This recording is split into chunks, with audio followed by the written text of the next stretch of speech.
national Eisteddfod in Newport is about as inconspicuous as a Newbridge Gazooka band in Aberystwyth, and maybe just as intriguing. It's been 30 years since they last staged a national Eisteddfod in Gwent.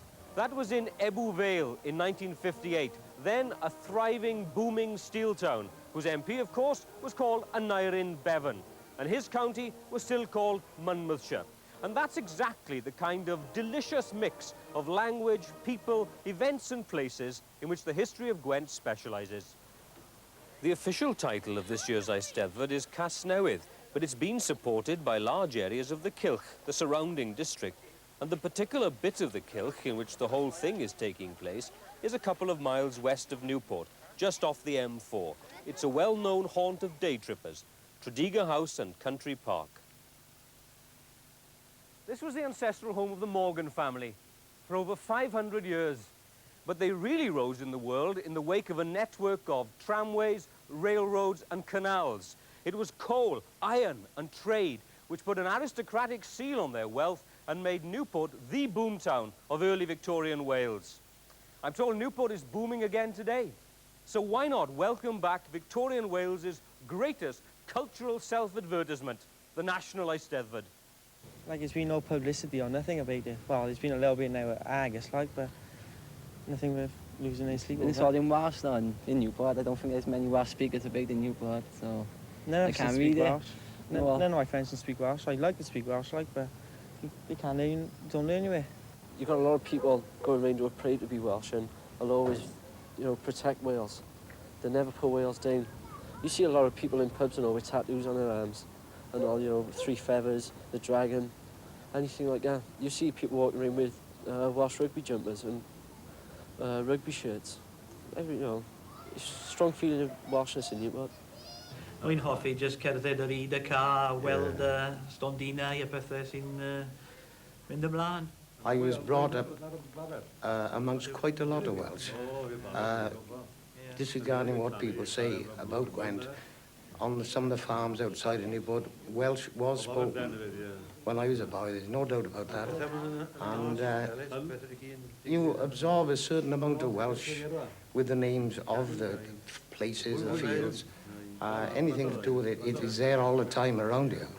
In my heart I'm Welsh, yeah, and I was Welsh before I even started to learn the language. Only when I went to North Wales and I heard people speaking the language, then I felt, oh, I should speak it. But funnily enough, when I went to live in England, then I felt I might be a foreigner in my own country because they didn't understand why I couldn't speak the language. If you can speak Welsh, it's all, you know, it's the best way to be, because if you can speak Welsh, well, you speak your language, ain't you? If you can't, and you say you're Welsh, first thing someone says to you, oh, speak me a bit of Welsh. And then you say, oh, well, I can't speak Welsh. How are you Welsh then? Just say something like that there. It's embarrassing. Well, some of my friends, they think it's great, you know, to be able to speak the language, someone to know about the Eisteddfod. But others, well, particularly one I can think of, he is completely against the idea of people being able to speak Welsh in the area. He seems to think that Welsh is, well, constantly centred mainly up in the north and North Wales and the west, as though Gwent itself is a part of England, in his view. If the rich symbolism of the Eisteddfod is important today for a Welsh language world, then much of its success is due to a bunch of romantic enthusiasts from Gwent 150 years ago in the 1830s. And of that bunch, none was more romantic nor more enthusiastic than their leader, Augusta Hall, Lady Llanover.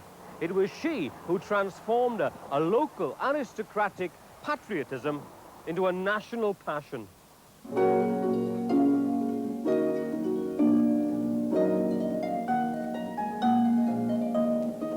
Lady Llanover organised Eisteddfodic festivals in Abergavenny with street processions and formal competitions.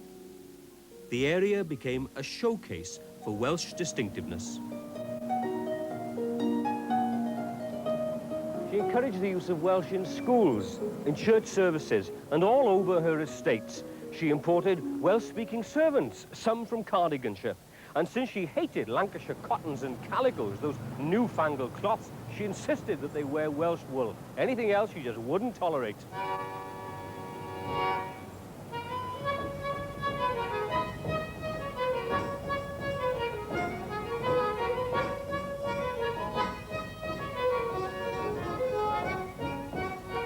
She herself designed, wore and popularised what became known in the 19th century as the national costume of Wales.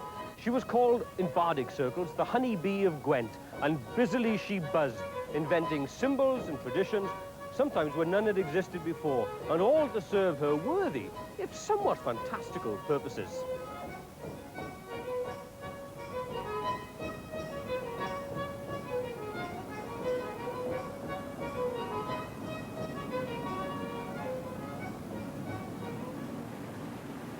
In this delightful rural seclusion, she and her husband, the wealthy industrialist, Sir Benjamin Hall, kept at arm's length those other native Welsh traditions of radicalism and dissent. And when she died, aged 94 in 1896, I'm sorry to say that the inhabitants of Gwent were rather more interested in the popular culture of rugby football than they were in her folkloric fancies. But she had run up a flag emblazoned with a certain kind of Welsh identity, and she'd done it here, in the fast-moving cross-currents of Gwent.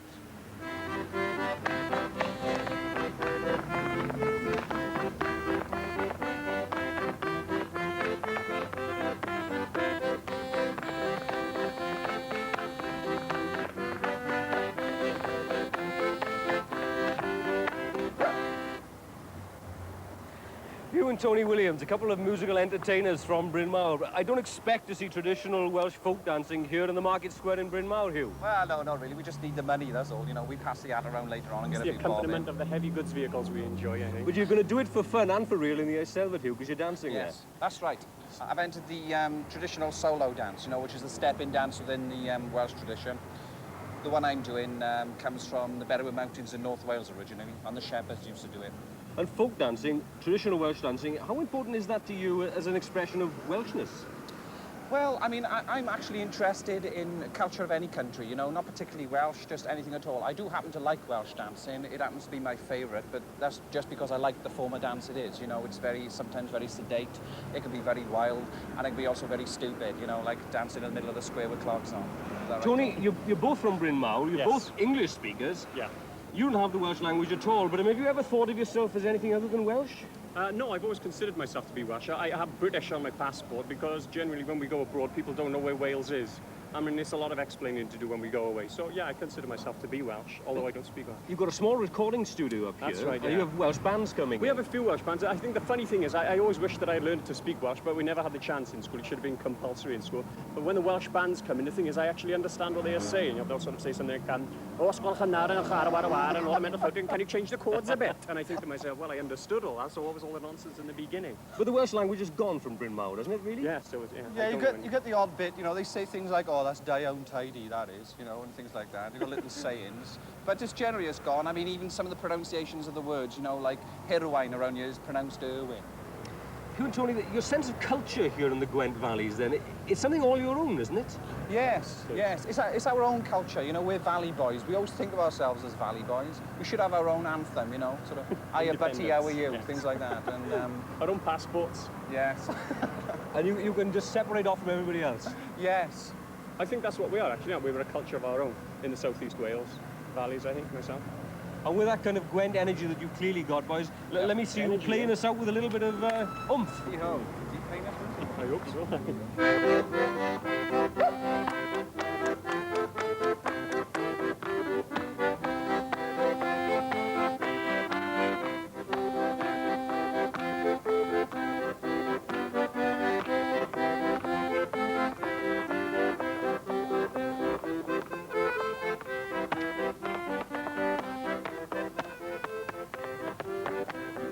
Ysgol Dyfyn Gwynlliw, Gwent's first Welsh language comprehensive school in Abercarn.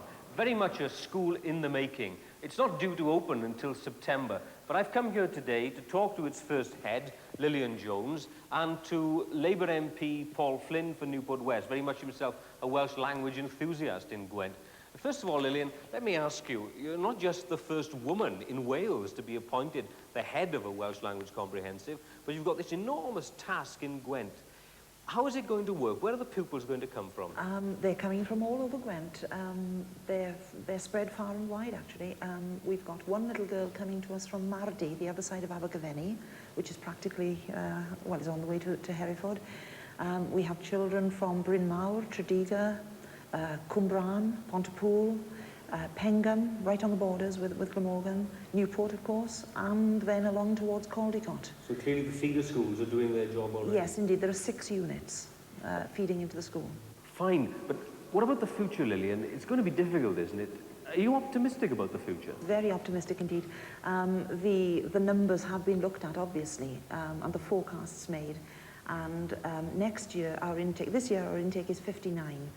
Next year, there's an estimated 69. Then the number goes up into the 80s and then into the hundreds. Only last week I was down in the Newport unit and I was told that there are 50 little ones starting in the nursery class there. Now 50 children into one unit this year means 50 coming out in 7 years' time. You multiply that by 6 and you know, you've got your optimism for the future. And Paul Flynn, you must clearly be very enthusiastic about this project. With a name like Flynn, Paul, is Irish there, and yet you're somebody who's learned Welsh and attained fluency in it. How important was the language for you, Paul, in becoming the kind of Welshman that you are today? Oh, it was very important. There were grades of Welsh in an English-speaking area where I was brought up. We were all Welsh, but there were these people who were proper Welsh, who spoke with a Welsh accent from the valleys, but spoke English, and there were the real Welsh from the hills who spoke the Welsh language. And there was a need to identify with them, to go to and learn the language well. I had the great good luck to have a very good Welsh teacher, Glyn Ashton, when I went to school, and I fell for the language. The literature was marvellous. It's like no other, and the interest has been lifelong. Paul, I suppose the big question, nonetheless, has got to be, even with all this energy and enthusiasm for the language, I mean, only just over 2% of the people of Gwent speak Welsh. There can't be much of a future for the language in Gwent, can there? There's enormous hope for the language in Gwent. Lillian mentioned there were 50 children about to start in the Welsh unit. When my son joined the unit, there were 8 in the whole unit, right throughout the lot. And everything in the Welsh language in Gwent, the Welsh that's been introduced at Lliswerry High School, has been a runaway success. There are girls from there, from families I've known, very Newport families, English-speaking families, that have turned out to be graduates in the Welsh language now. And there's great hope that the Welsh language will flourish here in Gwent. There's a Welsh proverb, hawdd cynni tân ar hen aelwyd. It's easy to light a fire on an old hearth. And the teachers are marvellous that we've got here, and there's a great head of steam for the Welsh language here in Gwent, and there are good years ahead of us. The historical fracture in the language in Gwent, though, Lillian, do you think it can really be healed? Well, yes, certainly. This actual building is only a few hundred yards away from Lady Llanover's church. It's just across the road there. The people who worship there at the moment are delighted that we are coming back to Abercarn, and we hope, of course, to be able to use the church for many of our services. There's still this link. And when we're talking about coming back, the Eisteddfod, as we've been saying, has come back to Newport. Yes. Now, you're very much involved with that as chair of the music committee. Yes. Is the Eisteddfod going to be what we'd now call user-friendly to the native English speakers of Gwent? Oh, of course, yes. I think the Eisteddfod is always user-friendly. I think that it's very, very important that non-Welsh speakers should see people enjoying the language, enjoying singing, comedy, dancing, acting, whatever, through the medium of Welsh, and that they should be encouraged to join in. There's a translation service available on the Eisteddfod field. People can hire one of these walkie-talkies and have a word-by-word translation of what's going on. And I think that there has been a tremendous effort this year, in 1988, to extend a welcome not only to everybody within Wales, but across the borders as well. Paul, nobody's going to disagree with those sentiments, but, you know, let's be realistic. Newport, you know Newport very well. I know Newport. It's not a Welsh language town. Can we really say that the Eisteddfod is going to be meaningful for Newport? People will enjoy it on all kinds of levels. It's nearly a century since the Eisteddfod was last in Newport, and anything that happens once in a century is significant. And it's not just a national Eisteddfod, this is the Newport National Eisteddfod, and the response already at the committees and at all levels have been great. All sorts of people have come forward. English speakers, Welsh speakers, and we're going to see them coming into the Eisteddfod and enjoying it at all those levels. Some will enjoy the music, some will come for the pageantry, and some will be Eisteddfodwyr and come in to enjoy what's going on in the pavilion. But of course, in most Eisteddfods, it's a social event. It's a great romp of an occasion, a party that's going on for a whole week, and not all of it takes place in the pavilion. I've attended the last 3 Eisteddfodau in Wales, and I haven't spent a great deal of time in the pavilion, but a great deal of very enjoyable activity goes on around the pavilion and outside the Maes. Newport West's MP, Paul Flynn, is eloquent in both his languages. An earlier Eisteddfod visitor, the most entrancing socialist voice ever to come out of these valleys, the undeniably Welsh Nye Bevan, seemed at times almost to mistrust the language of his fathers, as if it were a kind of tranquilizing dart. Mind you, the most turbulent political movement ever to come out of Gwent was rooted in a Welsh-speaking life. Chartism, that mass democratic impulse of the 1830s in England and in Wales, was in Gwent the hope of the first generation of iron workers and coal miners. They raised their voices in Welsh and in English to signal a revolt right across Britain. And in November 1839, in a planned insurrection, thousands of them rose to seize Newport. They came storming and tumbling down Stow Hill to seize the symbol of alien authority and of their oppression, the garrisoned Westgate Hotel.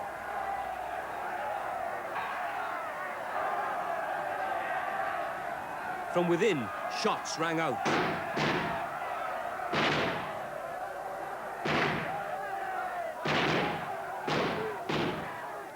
When the smoke cleared, more than 20 Chartists lay dead in the street.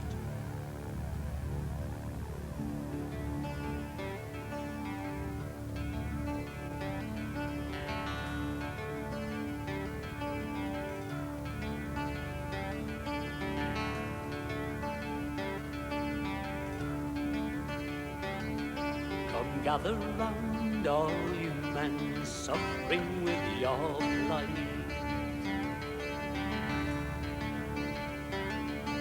Attend the torchlight meetings held on mountains in the night. Missionaries bring us news from London, they send. Tell us of a charter that will reform Parliament.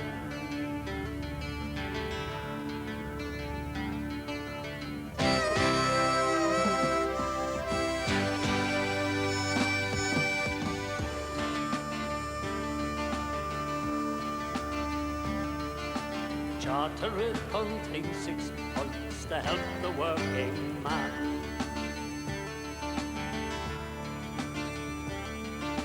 Giving him the right to vote without owning land. For under present Parliament our backs against the wall. We're told we're only working class and have no rights at all.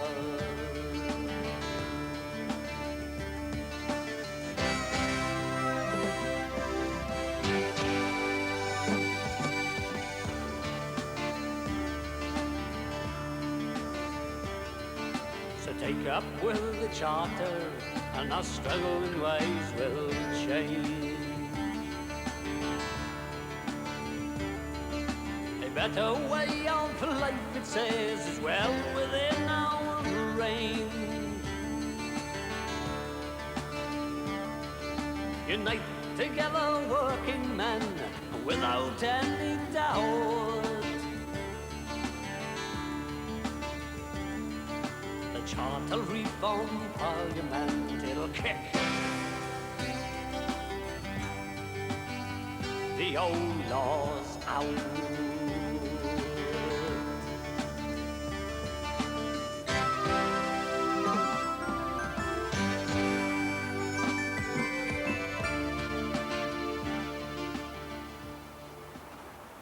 The Rising, of course, failed. For the rest of the 19th century, much of Newport's prosperity seemed to depend on looking away from the Welsh past. When the North Walian, David Lloyd George, came to town in 1896 with his grand design for an all-Wales political initiative, he screamed with rage as prominent businessmen, industrialists and entrepreneurs smashed his plans. Newport Englishmen, he called them. Well, there are plenty of those about today, even if some of them are now taking the tip of the Secretary of State for Wales and are learning Welsh. Because Newport's modern strategic position owes nothing to the Usk or any of the valleys, and everything to the M4 here at the western end of Silicon Valley. New jobs in high-tech and service industries bring new, maybe welcome problems here in the Welsh southeast. It's not Chartists who are rising in Newport today, it's house prices. And the purchasers are often coming from across the Severn. There's obviously a warm welcome for this economic upswing. And I think the town is in a very bouncy mood as it gets itself ready to receive its guests next week as they fill the streets, the car parks, the hotels, the restaurants and the bed and breakfasts as the Eisteddfod finally comes to town.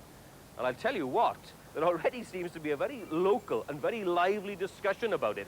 Newport's got a lot to learn yet. From people like you from Llanberis? Well, from all over the shop, not me alone. Has he got the right to say that, Jeff? Has he what? Has he got the right to say that you're not Welsh, or that you don't really... Billy? Aye, could he said that? Yeah. So you're from Newport, what do you think then? I'm from Newport. I'm as Welsh as him. You are? I am, yeah. So you don't think it's a matter to do with the language at all? No. Because Bill's a Welsh speaker, of course. Aye, he is. Aye, but don't forget, There's not many in Newport, mate. Newport at one time was a mongrel ground, mate. Mongrels? Yeah. Mongrels? Yeah. I mean, you go up to Preston and go to parts of North Wales, and they're more Liverpool people, speaking more Liverpool accent than you get in the Welsh language up there. So you've got a border country We've got a border country feel. But which way would you look, you know? I mean, your family, I've never mind the history, like how would you today? Would you look into